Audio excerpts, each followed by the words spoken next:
This meeting is being recorded. Hey, hi. My name is Rakesh Patija. Today I'm going to discuss about our project parking detection, a computer vision program. So, firstly, I will introduce what exactly is parking detection. A short description about parking detection. So, basically, parking detection is nothing but detecting any parking spots or in the parking area, whether there are some occupant vacant spaces or occupant, or are they like totally occupied. Because in the urban cities, we usually see that the drivers circle around the lanes and the cities to find out the parking spots, correct parking spots. So in that entire thing, they circle around and go back and forth in the slow driving speed. So it creates a lot of problems on the lanes because it creates the traffic as well, slow moving traffic as well. So there are a lot of problems which are being faced by the drivers usually when they are trying to find some parking. That's where our topic comes into picture, our project comes into picture, like parking detection. So basically, I'm going to touch base a few topics as an introduction for our project. So I'm just quickly just gonna show you this diagram and this figure where I'm gonna cover a few parts of the application of the project entirely. So I'm gonna basically cover this problem identification, what exactly is the problem, and then understanding the business understanding. Then I'll discuss data acquisition and then the data understanding part. Till here, I will just cover it. Maybe in the next presentation, next slides, Tejas and Anusha can cover the other parts of the application. So I'll start with the problem identification. What exactly is the problem? Why this parking detection application is needed? So as I mentioned, that urban parking scarcity is a major issue in the densely populated cities. So in the cities like major cities like New York, Chicago, there are a lot of issues of parking. People park their vehicles on the roads, as a parallel parking on the roads, and even as sometimes they don't find some parking spots, so they struggle a lot. So in the urban parking scarcity is a major issue in the densely populated cities. So in the US, drivers spend tons of hours. Like I cannot, I think, imagine, but we have some figure here that they spend almost like 17 hours in a year searching for just for the parking. And if we convert that time into some figure in the money, all the US drivers, combining all the US drivers, so it approximately costs to loss of 73 billion annually just to find out the parking. Okay, where exactly is the parking? And meanwhile, while they are circling around the roads and the lanes, so it creates a traffic. As I mentioned earlier, it creates a traffic, it creates a condition. And also, if they don't have to go from like one destination to another, just they are circling around the lanes, so it creates also the emission and air pollution. That also is another issue. But if they find a parking spot like easily, like by looking at some app or some website or something like that, so they'll easily go to that lane and just park it. So there will be no wastage, like of the time, of the money, and the nature as well. So even at times in the urban cities, there are many real estate properties which are forced to convert into parking because people are not getting directed to the right spots. So even though there are vacant places, but still people are just circling around and finding just that particular spot. But if there is a parking ID detection, they can just see, okay, just few meters away there is a parking available. So yeah, that also creates money loss as well. So why exactly is there is a need to intelligent parking system to optimize the space usage? Next is reduce environment impact, and third is improve urban transport. As I discussed, all of three I discussed here. So here's a bubble diagram here where we are showing here is 17 hours actually searching the parking. 30% of the traffic condition. 30% of the traffic condition is, yeah, definitely, if a person is moving at a low speed just to find out the parking, then definitely he's creating a traffic condition. And if we convert into a money, like it's actually an approximate figure of 73 billion loss per year, just to just because they are on the roads and just moving slowly and traffic is getting those all things, and even many things as well. So next is translating the problem into a data science. So this, if we start preparing, okay, what all things we need to touch base if we are preparing this kind of an application. So translating the problem into data science challenge. Parking detection is a computer vision problem. So the main thing is like we have to give a binary classification whether the parking slot is occupied or it's a vacant. Simple as that. Okay, if the user is just trying to find out whether this is the parking occupied or vacant, these are the only two options. So this is a binary classification. So CV techniques involves, so computer vision techniques involves many models or maybe many techniques where we can actually detect, okay, is the parking available or not parking available, depending upon the scenarios. Like if we want to cover some basic things, or we want to cover exactly exactly advanced level scenarios we have to cover. So here basically we are covering image classification for static frames. There are more like object detection, example YOLO for more dynamic scenarios, image segmentation for pixel level detail. Also these two are like out of scope for us. We are just training our data set on the images, and just to detect, okay, that particular parking spot is occupied or vacant. There are more scenarios. If we go into the advanced dynamic scenarios, then we have more to cover. But in this project we are covering some basic levels of scenarios where we can detect, okay, is the parking lot entirely occupied or vacant or something like that. Data acquisition. So in this entire problem set, or I can say our project, we are using a data which is pklot public benchmark data set, a built-in data, or maybe a ready-made data which we are using directly, which has 12,417 high resolution images which are of dimension 1280 and 720, and those are captured via HD webcams, HD 5000 webcams from rooftops. Time span is like 30 plus days captured every minute. So entire data set which we are using. So every 5 minutes, the images go captured from different cameras, HD cameras of the parking lot, just to see, okay, if this is how the parking lot looks like, then we can decide, okay, is the parking lot occupied or is vacant or how such. And those 30 plus days and these 12,417 this thing images considers all kind of weather conditions, all kind of reflections, all kind of shadows, all those things. It's not just like detecting, okay, normal things, but we have covered this pklot data set has all kind of high resolution images, and it's being like every 5 minutes. If we calculate for a day, for 24 hours, how many minutes, how many times it has taken the pictures, and that cycle happened like for 30 days. Cover 3 locations, multiple floors, and varied weather conditions. So as I mentioned, varied weather conditions, like it's raining or it's like very hot weather or sunny weather. So that those kind of weathers are over here. Next is understanding of the data. Whatever data set we are using, we have to understand, okay, what kind of data we are using here. Images labeled using an interactive annotation tool. Data set includes balanced classes. So the images which we are using here, as I mentioned, like 12,000 images are being used here. So in that case, 48%, 48.5% of the images are occupied. Occupied means where the parking is like occupied, and 51% of the images, 51.5% of the images are like vacant. So based on these things, we have trained that data. Okay, 48.5% of the data we have given the model as like occupied, and the given point as 51.5 is vacant, so that the model can kind of understand nicely. Okay, when we actually validate, so it comes to know, it understands, okay, what is being trained on, and then basis on that, what response should be there.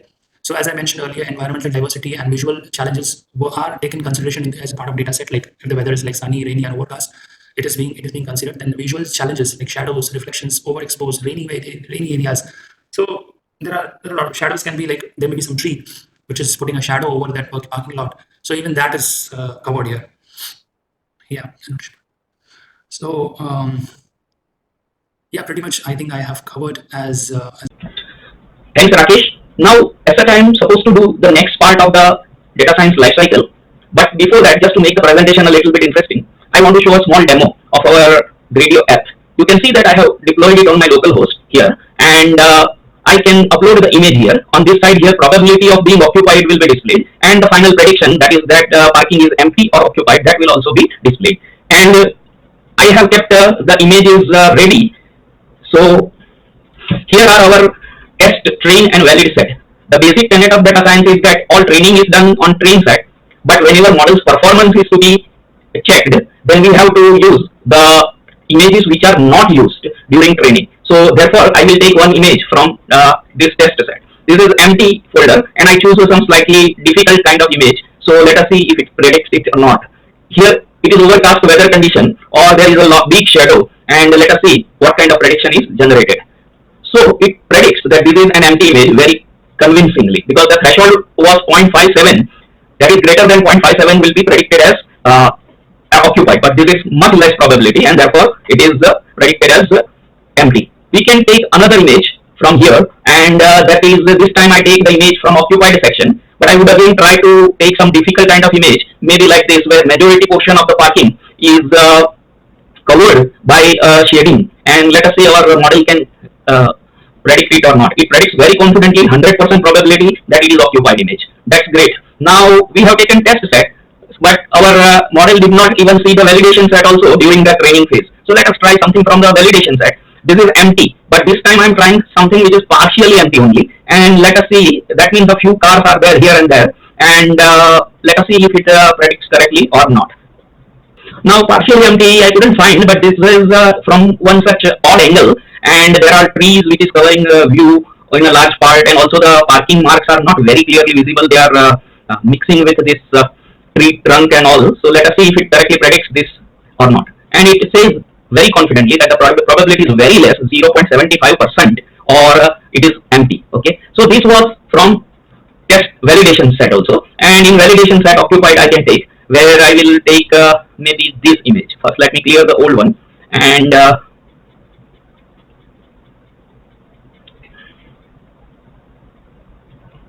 this image. Now you can see that it is very difficult to decide if this is occupied or empty, because the majority portion which is occupied is highly shaded, while the light is more on this region where the actually majority slots are empty. Okay, and but I took the image from the occupied folder in the validation set, right? So let us see how our model performs on this kind of difficult case. So it again with very high conviction predicts that this is occupied. So the attention-based vision transformers are having very superior performance in the image classification process, and as a result, originally they were discovered for NLP, but now even in the vision detection, computer vision, they are also very widely used. So next I will continue with the technical discussion, and I will try to keep it as simple as possible. So continuing after the demo, now we want to discuss about the core architecture. As such, we built 4 models, but for brevity here we will discuss only the model which was ultimately found to be the best performing and which was deployed on that Gradio app. It is vision transformer based model. However, we have discussed the detailed architecture of all the remaining 3 models also in our paper. Further, here I have written only the points, but detailed mathematical discussion is also included in our paper.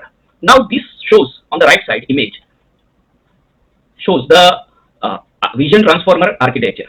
If we see here this first small rectangle of many images, that is that image to patch embedding, and here these first images are fed into it, and each these images are fed one by one or in a group, and here it is converted into flattened patches. So that is this first stage. Then this what is shown here, this where my cursor is, this that is the positional embedding. Okay, and once that is done, then the transformer encoder takes the role, and finally classification head is provided. Here for simplicity it is given the MLP head. Okay, but one can customize this thing if he wants. Now this is the architecture which was designed in general. This diagram shows in general vision transformer, but the architecture that was used by us, that is shown in the lower part of the slide. That shows that as a base model we used VIT keras .vit_b16 pre-trained on ImageNet, and we chose these parameters that trainable is equal to true. So that is why our base model is fully trainable on the new images, because this is transfer learning, so the images are already pre-trained, but we retrain it on our data set to get higher performance. Then the output from the base model goes to the flatten. It is here you can see that these are the flattened images. From flatten it goes to the dense layer, and from that there is a dropout also, because overfitting has to be prevented, and another dense layer finally is the output layer where the activation function is the sigmoid function. And next, after architecture, I am coming back to this data science life cycle. Rakesh has ably described these stages, so I am starting with this feature engineering.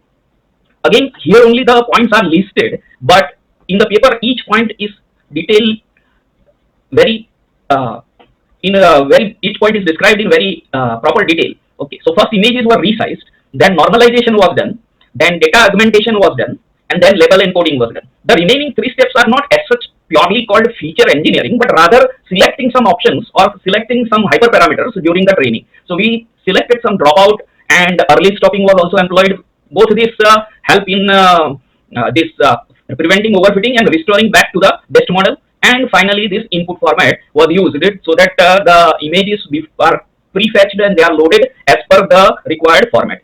Now, model training curve and model loss curve, these are very important. So this is validation over validation set. The accuracy continuously went on improving, and it reached up to 99.88%. That is nearly 100% accuracy, a rare phenomena. Okay, and this simultaneously, if you see validation loss, then that simultaneously keeps on decreasing. Okay, and there we can see that finally we achieved validation loss of 0.0072, which is almost zero. And the synchronicity with the blue curve and the orange curve, that is the train and validation accuracy, or here also train and validation loss, that shows that overfitting was not there. Otherwise, it would be jerky curve like this. Okay. In fact, the other models like CNN from scratch and the TF based ResNet and PyTorch based ResNet, their training curve showed that kind of jerky movements. So we avoided them because generalizing over unknown data set will create trouble. Okay. Now there are some strengths and weaknesses of these vision transformers. The strength is that it uses global context modeling. So self-attention allows VIT to consider long-range dependencies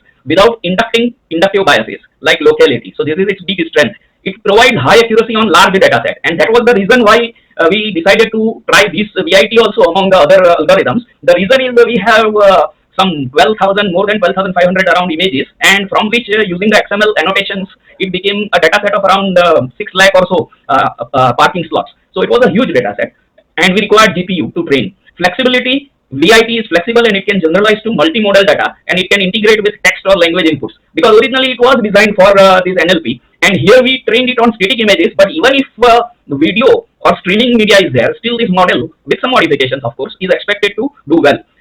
There are some limitations also. This VIT architecture is useful only if plenty of data is available, because it is data hungry, and it is it is computationally intensive. So that is why we needed to use hardware which was very powerful. So I used that NVIDIA A5000 dual GPU. So because of this quadratic complexity of self-attention, and even on CPU only also we have tried it, and it took a very long time, but with GPU you can do the training within minutes. Okay, there is no built-in spatial hierarchy. Now this is one problem with this VIT model, and this is where CNN based model, that is the other ones which we have tried, sometimes outperform. In this case they did not, but on some other data sets they may outperform. Okay, so VIT do not inherently learn from low level details, like some edges are there or etc. Then it cannot learn. So with that, I hand over my further discussion to my colleague and teammate Anusha.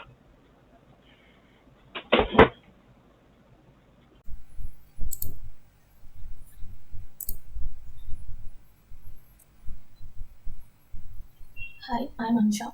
So let's look in continuation to our previous slides. Let's look into the evaluation metrics of our models, of all our 4 models.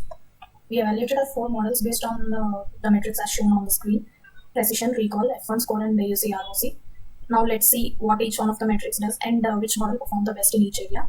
So precision measures how many of the predicted empty slots were actually empty. So in this scenario, Vision Transformer in ResNet 50 achieved perfect precision, showing high reliability. And recall tells us how many of the actual empty slots were correctly predicted. In this scenario also, Vision Transformer again performed very well along with the ResNet using PyTorch model, ensuring no actual empty slot was missed, which is ideal for the driving guidance. And F1 score is the harmonic mean of the precision and the recall. It's critical when you want balance between false positives and false negatives.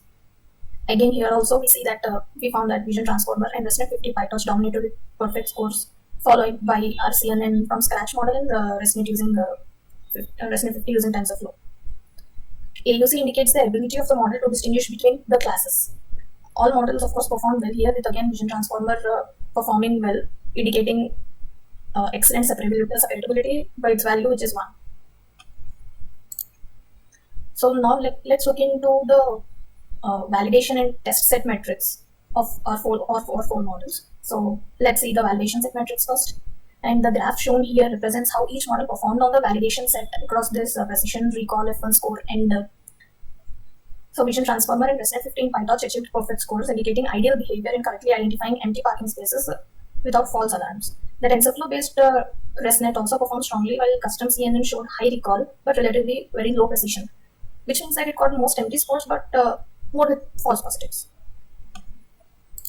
Let's see the test set metrics now. So here we compare how the models generalized to the test set. Vision Transformer and ResNet 50 using PyTorch maintain perfect scores, reinforcing their robustness. They're very rigid. And ResNet 50 using TensorFlow again showed strong balanced performance, and the custom CN, however, dropped significantly in recall on the test set. This indicates that it missed many actual empty spaces, though it had a decent precision.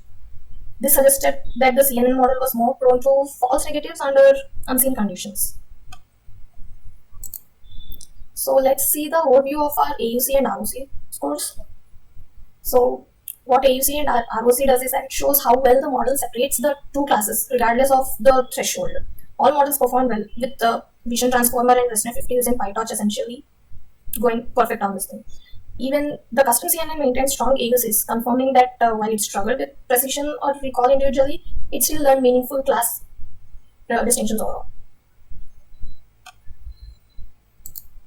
So after evaluating the four models, now let me summarize the key findings of all the models comparatively.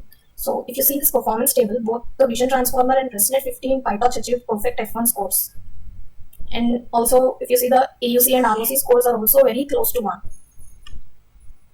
This indicates that they could perfectly distinguish between the empty and occupied parking spaces on our test data very well. And so after analyzing all the models, we have decided to evaluate or choose the vision transformer for deployment due to its high accuracy, overall interpretability, and consistent results.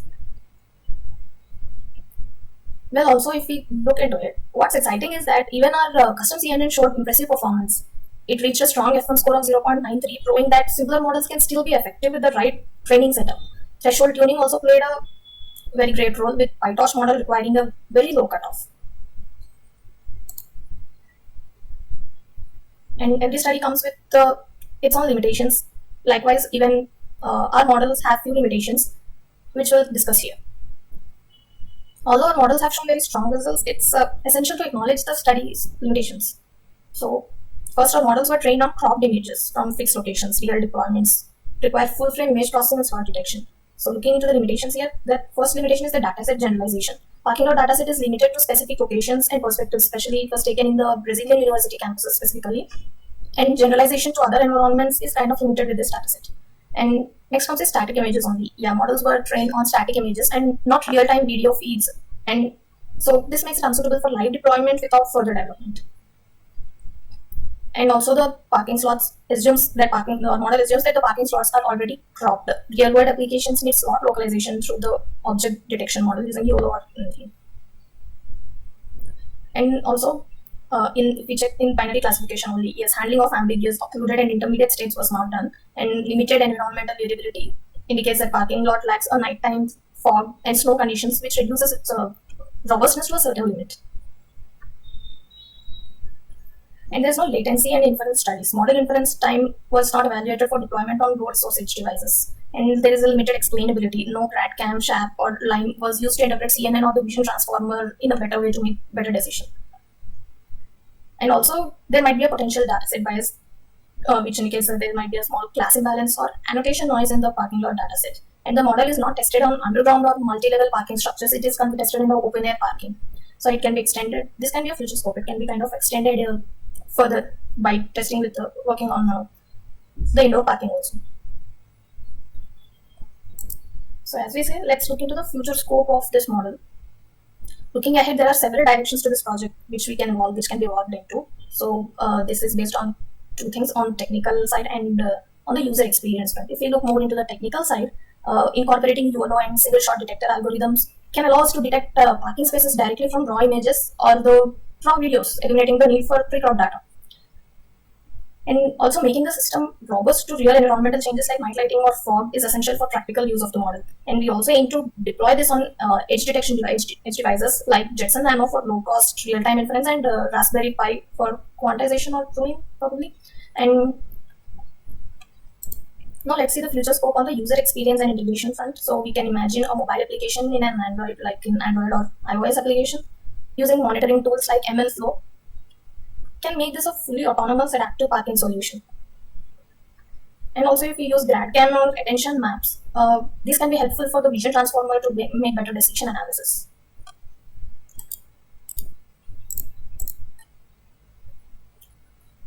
Okay, to conclude this, now let me conclude this presentation with few key points or key insights of the project. So we compared 4 deep learning models, namely the CNN from scratch using TensorFlow, ResNet 50 plus a custom classifier using TensorFlow, and a ResNet 50 based model using PyTorch and vision transformer based model on the parking lot dataset to detect empty versus occupied parking spaces. And to conclude the model training phase, we were pleased to see that all the architectures performed very well. And the vision transformer model in particular gave us high confidence in predictions while offering transparency into how it arrived at its conclusions. This makes it not only accurate but trustworthy. Our training approach, including techniques like dropout and augmentation, helped avoid overfitting and enhanced generalization, which was reflected in both the validation and test performance. And all models showed strong training behavior, and we observed there were no signs of overfitting. Additionally, we created a Gradio web application to visualize the model in action. So to wrap up, I can say that this project gave us the opportunity to experiment with powerful modern architectures and understand their practical value in solving real-world problems. The journey from data pre-processing to model deployment has been very insightful for us, and we are optimistic that with further improvements, our system could become a part of a smarter urban mobility ecosystem. Thank you.